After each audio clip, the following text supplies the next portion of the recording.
first piece of information that I look for when I'm looking at numbers, so when results of a company have just come out, is I look for large moves or unusual moves relative to either previous years or to the overall economy or to the peer group. So for example, if inflation is running at a percentage of 5 or 6 and you see net revenue or net income rising at 15% or higher, then that company probably on balance is worth a second look.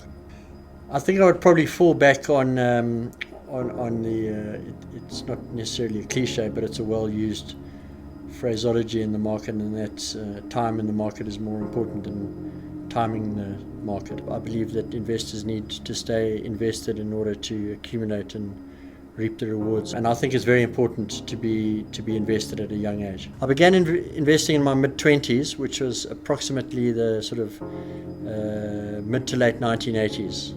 I'm a Zimbabwean, and the first company that I ever bought was a listed company called Spinweave.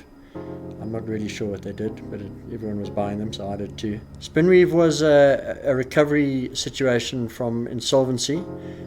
I forget the exact details, but I think it went back into insolvency, unfortunately, during my tenure as a shareholder. For me, it was a very good and at the time expensive, but actually in hindsight very cheap learning experience. So, you do feel all kinds of emotions, and it's better to get those out the way, I think, in order to try and help you become a better investor later in life.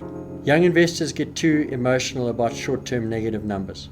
Well, I think they get apprehensive, and they tend to go through periods of not being invested because of previous experience. You learn the best lessons yourself with your own 5 Rand, 10 Rand, 5 million Rand and 10 million Rand.